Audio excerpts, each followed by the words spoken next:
saya sendiri, Samsul Mujahidin. Kemudian yang di ketua kelompok 2, ketuanya Ibu Sahrawati, sudah bergabung bersama kita, Ibu Fauziah Sahrawati. Assalamualaikum warahmatullahi wabarakatuh. Waalaikumsalam warahmatullahi wabarakatuh.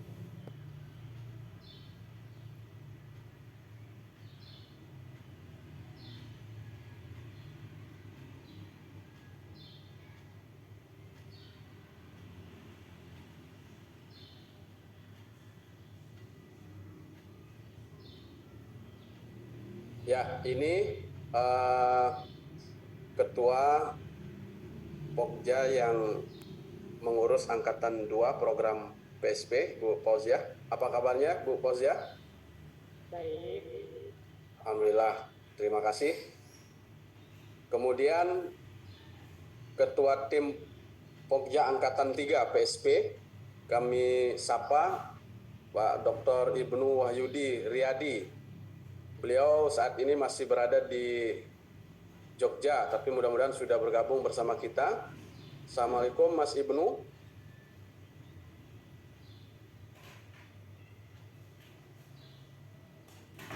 Halo Mas Ibnu, masih di mute? Ya. Assalamualaikum, Mas Samsul. Alhamdulillah. Alhamdulillah. Bagaimana kondisi mudik di Jogja, Mas Ibnu? Aman? Alhamdulillah siap PKP Angkatan 3 ini. Alhamdulillah. Baik Bapak Ibu, ini Mas Ibnu sebagai ketua di Pokja PSP Angkatan 3. Insya Allah Bapak Ibu akan banyak berkoordinasi dan bertemu baik secara langsung maupun secara tidak langsung bersama Mas Ibnu. Kemudian kami juga perkenalkan tim yang lainnya, ada Mas Arfan, Mat Arfan. Assalamualaikum Mas Arfan.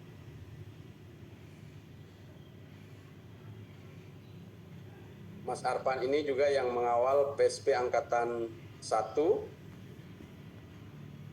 Assalamualaikum Mas Arfan, bisa mendengar suara kami dengan baik? Bisa. Ya, terima kasih sudah bergabung bersama kita Mas Arfan. Kemudian kita lanjut, ada Ibu Baik Vina Handayani. Beliau yang mengawal program PSP Angkatan 2. Assalamualaikum Mbak Vina, apa kabarnya? Waalaikumsalam. Alhamdulillah baik Pak Samsul. Baik, terima kasih Mbak Vina. Kita lanjut lagi, ada tim, ada Bapak Lalu Muhammad Fahrozi. Assalamualaikum Pak Lalu.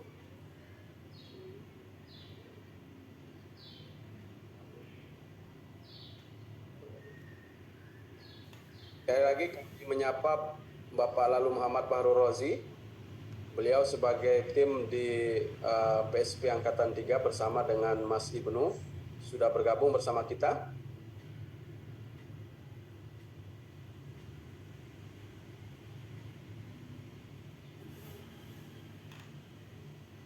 Waalaikumsalam warahmatullahi wabarakatuh, Pak Moderator.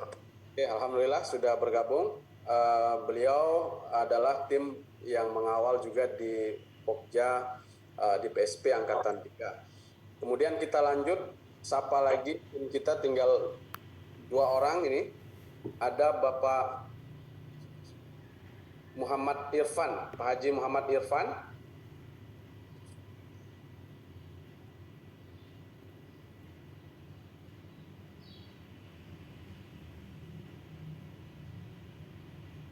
Assalamualaikum Pak Haji. Sudah bergabung bersama kita Bapak Haji Muhammad Irfan. Beliau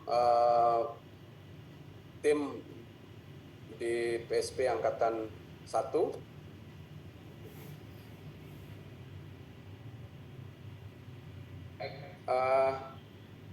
Di samping yang sudah kami kenalkan, ini bergabung bersama kita Pak Haji Muhammad Irfan. Assalamualaikum Pak Haji.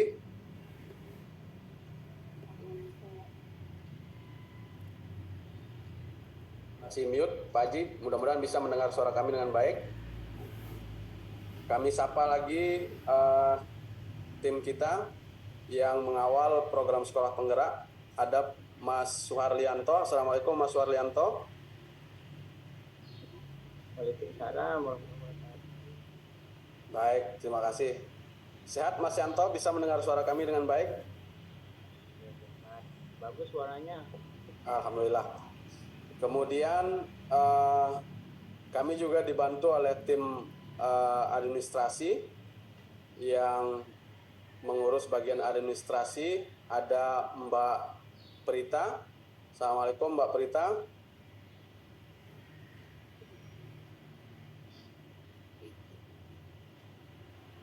Ya, Mbak Prita sudah bergabung bersama kita. Baik. Selamat pagi Pak Samsul. Assalamualaikum. Waalaikumsalam warahmatullahi wabarakatuh. Terima kasih Mbak Prita sudah bergabung. Kami saya, nggih. Kemudian kita sapa lagi ada Mas Panji. Ya, Mas Panji ini masih dalam suasana mudik, sepertinya belum bisa bergabung. Mudah-mudahan segera bergabung. Ada 2 tim administrasi kita yang akan membantu administrasi Bapak Ibu. Demikian Bapak Ibu perkenalan singkat tim PSP BGP Provinsi NTB. Insya Allah tim-tim ini, rekan-rekan kerja kami ini yang akan membantu mendampingi Bapak Ibu untuk menjawab pertanyaan-pertanyaan terkait dengan pelaksanaan program sekolah Angkatan 1, Angkatan 2, dan terutama di Angkatan 3. Bapak Ibu yang kami hormati, untuk mengefektifkan waktu, mari kita buka kegiatan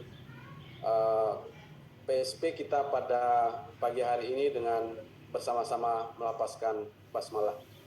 Bismillahirrahmanirrahim. Bapak Ibu peserta dari guru, kemudian dari pengawas gitu ya, hadir juga pada kesempatan ini. Nanti Bapak dan Ibu bisa kolaborasi dan berbagi pengalaman antar peserta, sehingga pada saat diklat itu Bapak dan Ibu tidak ada peserta yang pasif. Jadi semua aktif. Nanti fasilitator punya trik, narasumber punya trik agar semua Bapak dan Ibu itu bisa aktif, jadi mengikuti kegiatan. Lalu yang berikutnya adalah reflektif, tentunya berdasarkan pengalaman-pengalaman Bapak dan Ibu, apakah sebagai kepala sekolah, sebagai guru, atau sebagai pengawas sekolah. Kemudian memperhatikan keragaman karakter peserta. Nah ini biasanya tugas dari fasilitator nanti Bapak dan Ibu, ketika memfasilitasi Bapak dan Ibu. Ya, ketika misalnya ada peserta yang karena geografisnya kurang memungkinkan ya, sehingga mempengaruhi keaktifannya ketika ikut diklat, nah itu juga harus diperhatikan oleh fasilitator. Nah Bapak dan Ibu, sebelum kegiatan ini dilaksanakan, kami juga akan melaksanakan penyamaan persepsi dengan fasilitator sekolah penggerak angkatan 3. Jadi gitu guys. Kemudian partisipasi dan interaksi, lalu yang berikutnya adalah fokus pada pencapaian kompetensi. Jadi setiap materinya nanti Bapak dan Ibu ada pencapaian kompetensinya Bapak Ibu. Jadi gitu nggih. Nah, ini untuk bisa diperhatikan oleh Bapak Ibu peserta, utamanya Bapak Ibu guru. Nah, mohon nanti Bapak Ibu kepala sekolah maupun pengawas sekolah untuk memberikan advice lebih kepada guru-guru yang sudah ditunjuk sebagai peserta PKP agar bisa lebih aktif mengikuti pelatihan komite pembelajaran. Karena di tangan Bapak dan Ibu peserta inilah nantinya ya Bapak dan Ibu ya akan mengakselerasi gitu ya implementasi dari kurikulum Merdeka. Setelah PKP ini sendiri Bapak dan Ibu, nanti akan ada kegiatan IHT, in-house training. Siapa yang akan memfasilitasi? Bapak dan Ibu yang menjadi peserta saat ini. Nah, untuk itu keaktifan Bapak dan Ibu ya itu sangat-sangat penting ketika diklat ini berjalan. Gitu nggih. Kemudian prinsip khusus Bapak Ibu ini memperhatikan fokus peserta ya, maksimal 4 JP asinkronus dan sinkronus per hari. Jadi jangan dibayangkan dulu Bapak Ibu dari pagi sampai sore itu Bapak Ibu di laptop saja gitu ya, bertatap muka dengan fasilitator, dengan sesama peserta di kelas, tidak Bapak dan Ibu ya. Jadi sudah diatur waktunya sedemikian rupa Bapak dan Ibu agar Bapak dan Ibu bisa lebih fokus belajarnya gitu ya. Tidak tidak disambi-sambi dengan kegiatan-kegiatan lain, sehingga oleh tim gitu ya yang menyusun atau yang mengatur kegiatan ini itu maksimal 4 GP, apakah itu asinkronus maupun sinkronus per hari, sehingga durasi waktunya lama Bapak Ibu. Itu kalau kita hitung 22 Mei sampai 15 Juni atau pengawas sampai 24 Juni itu hampir sebulan Bapak dan Ibu. Ya, karena memang durasi setiap hari itu maksimal 4 GP Bapak, sehingga terkesan lama. Kemudian adanya jeda waktu dari satu topik ke topik lain untuk memberikan waktu dalam mengolah pemahaman baru. Lalu berikutnya kelas kecil dan ada pemanfaatan teknologi.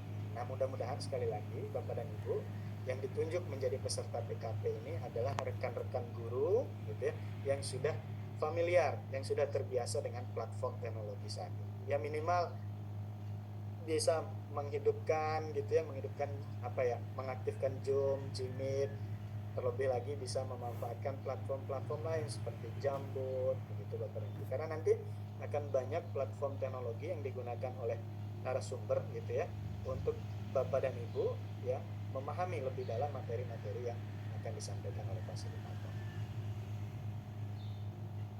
Kemudian ini pemetaan jadwal PKP ya, tadi sudah saya sampaikan Bapak dan Ibu ya. Untuk Bapak dan Ibu peserta kepala sekolah dan guru, insya Allah kita laksanakan mulai tanggal 22, termasuk untuk Bapak Ibu guru BK maupun pengawas sama startnya gitu ya 22 Mei. Namun waktu berakhirnya berbeda karena memang ada beberapa tambahan materi yang baru. Nah, struktur pelatihan komite pembelajaran Bapak dan Ibu. Nah, ini ada beberapa struktur materi yang nanti akan Bapak Ibu dapatkan ketika mengikuti pelatihan komite pembelajaran. Ya. Nah, ini untuk Bapak dan Ibu kepala sekolah dan guru ya. Mulai dari pengenalan platform pembelajaran LMS dan Merdeka Mengajar Bapak dan Ibu. Nah, itu diperkenalkan dulu Bapak dan Ibu sehingga Bapak dan Ibu nanti lebih familiar seperti apa Bapak dan Ibu akan mengakses LMS dan Merdeka Mengajar. Kemudian ada orientasi PSP pelatihan, lalu refleksi pembelajaran kurikulum Merdeka, kemudian menyusun kurikulum operasional ya Bapak Ibu ya. Mulai dari menganalisis karakteristiknya, kemudian menyusun visi, misi sampai tujuannya, kemudian pemahaman CP, merancang pembelajaran, ya. Kemudian workshop merancang proyek penguatan, sampai nanti Bapak dan Ibu pada tahap asesmen dan pembelajaran, ya. Hingga pada persiapan implementasi kurikulum Merdeka pada PSP. Artinya Bapak dan Ibu, semua substansi yang ada di kurikulum Merdeka itu akan dibahas di dalam pelatihan komite pembelajaran dari sekolah-sekolah lain, karena Bapak dan Ibu dianggap sekolah yang mampu mewujudkan gitu ya, implementasi kurikulum Merdeka yang holistik dan komprehensif. Nah, itu Bapak Ibu ya. Nah, kemudian ini Bapak dan Ibu untuk guru BK nantinya ada tambahan materi Bapak dan Ibu yang kita blok warna orange itu Bapak Ibu di materi 12 dan 13 ada tambahan materi strategi dan implementasi layanan bimbingan dan konseling. Kemudian ada materi asesmen layanan bimbingan konseling. Nah, ini Bapak Ibu kurang lebih selama 10 GP Bapak Ibu ya. Selebihnya materinya sama dengan materi yang tadi yang didapatkan oleh Bapak Ibu kepala sekolah maupun guru ya, guru non BK itu tadi. Nah, kemudian untuk pengawas Bapak dan Ibu ya, ada tambahan materinya Bapak dan Ibu. Ada 4 materi tambahannya. Yang pertama itu peran pengawas sebagai pemberdaya. Kemudian yang kedua keterampilan sosial dan emosional ya, atau PSE gitu ya, pembelajaran sosial dan emosional. Kemudian coaching lalu fasilitas. Nah, ini tambahan materi untuk Bapak Ibu pengawas terkait dengan peran Bapak dan Ibu ketika melakukan pendampingan kepada sekolah-sekolah penggerak. Karena ini Bapak dan Ibu utamanya materi nomor 14 dan 15, materi coaching dan fasilitasi. Ini di angkatan 1, ini kami yang melaksanakan Bapak dan Ibu. Ya, saya waktu itu sebagai pelatih ahli ya, namanya waktu itu diksinya, pelatih ahli sekolah penggerak. Nah, itu yang melakukan coaching dan yang melakukan fasilitasi itu adalah kami waktu itu Bapak dan Ibu. Nah sekarang mulai angkatan 2 dan angkatan 3 ini yang melakukan proses coaching dan fasilitasi adalah Bapak dan Ibu pengawas sekolah. Nah sehingga Bapak dan Ibu pada diklat komite pembelajaran ini, Bapak dan Ibu akan dibekali materi. Sehingga nanti ketika melakukan pendampingan Bapak dan Ibu sudah siap dengan materi-materi yang akan Bapak Ibu sampaikan. Utamanya terkait dengan coaching dan fasilitasi. Nah ini Bapak dan Ibu ya. Jadi ada sedikit berbeda struktur program gitu ya, struktur materi antara peserta kepala sekolah dan guru, kemudian peserta khusus guru BK dan peserta Bapak Ibu pengawas sekolah. Itu mengikuti pelatihan komite pembelajaran sebelumnya. Ya. Misalnya karena ada proses rotasi atau mutasi. Yang tadinya kepala sekolah penggerak A diganti oleh kepala sekolah non penggerak misalnya. Nah itu harus diikutkan mengikuti pelatihan komite pembelajaran. Nah untuk kita di NTB ada 4 orang yang akan mengikuti ya, yang bersama dengan Bapak dan Ibu angkatan 3. Ya, jadi ini Bapak dan Ibu jumlah peserta tambahan ya. Ini Nusa Tenggara Barat ada 4 ini ya. Nah, mekanisme pengkelasan pelatihan komite pembelajaran. Nah, ini Bapak Ibu. Ya. Untuk dipahami oleh Bapak dan Ibu sekalian, Bapak dan Ibu 165 sekolah penggerak ya, kali 4 orang masing-masing satuan pendidikan 660 itu kami akan buat kelasnya gitu Bapak Ibu. Nah setiap kelas nanti akan difasilitasi oleh 2 orang fasilitator sekolah penggerak. Akan ada 2 orang Bapak dan Ibu, minimal 2 orang gitu ya. Apakah nanti ada karena kondisi khusus ya harus difasilitasi oleh 3 orang misalnya, ya nanti kami akan informasikan lebih lanjut. Nah Bapak dan Ibu untuk diketahui juga yang akan menyampaikan materi tentang layanan bimbingan dan konseling itu bukan fasilitator sekolah penggerak. Yang akan menyampaikan itu nanti adalah narasumber yang sudah ditunjuk oleh pusat. Kami hanya tinggal memilih saja ya, narasumber yang sudah disediakan. Jadi berbeda nanti Bapak dan Ibu ketika Bapak dan Ibu materi kaitannya dengan IKN itu akan disampaikan oleh fasilitator sekolah penggerak. Ketika terkait materi layanan bimbingan dan konseling akan disampaikan khusus oleh narasumber PK. Begitu juga dengan pengawas ketika materi coaching dan fasilitasi itu narasumbernya juga berbeda Bapak dan Ibu. Narasumbernya nanti khusus dari teman-teman yang melakukan yang sudah terbiasa gitu ya melakukan coaching dan fasilitasi. Nanti itu yang akan menyampaikan materinya. Sehingga di diklat komite pembelajaran ini Bapak dan Ibu betul-betul kita susun, kita buat sedemikian rupa agar substansi dari masing-masing materi itu benar-benar tersampaikan dengan baik, tidak tercampur-campur begitu Bapak Ibu sekalian. Nah, sehingga harapan kami sekali lagi Bapak dan Ibu yang menjadi peserta ini betul-betul bisa aktif mengikuti kegiatan. Nah ini lini masa persiapan dan pelaksanaan pelatihan komite pembelajaran sebagai pengingat kita lagi Bapak dan Ibu ya.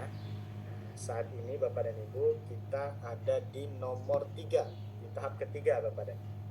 Pengisian sistem ajuan peserta ya, mulai 17 April sampai 30 April. Nah setelah Bapak dan Ibu selesai di tanggal 30 April mengajukan peserta PKP ya, kami di tim BGP ya, di tim PSP tadi Bapak dan Ibu akan mengajukan peserta ya, kami mengajukan kembali Bapak dan Ibu gitu ya. Kami verifikasi, kami validasi kembali Bapak dan Ibu, baru nanti kami teruskan bahwa ini loh yang memang harus menjadi peserta pelatihan komite pembelajaran. Nah rentang waktunya antara tanggal 1 Mei sampai tanggal 5 Mei. Ini kami di BGP yang akan bekerja. Lalu nanti di nomor 5 kami juga akan menyadakan penyamaan persepsi narasumber PKP. Ini kami adakan penyamaan persepsi fasilitator sekolah penggerak yang lulus tadi Bapak Ibu, kami undang, kami samakan persepsi lagi bagaimana nantinya untuk mengelola pelatihan-pelatihan ini. Nah kemudian yang keenam, pengelompokan FSP dan peserta untuk PKP 3. Ini mulai 15 April sampai 3 Mei. Nah ini tugas kami juga Bapak dan Ibu ya, mengelompokkan siapa dan sekolah mana yang menjadi dampingannya.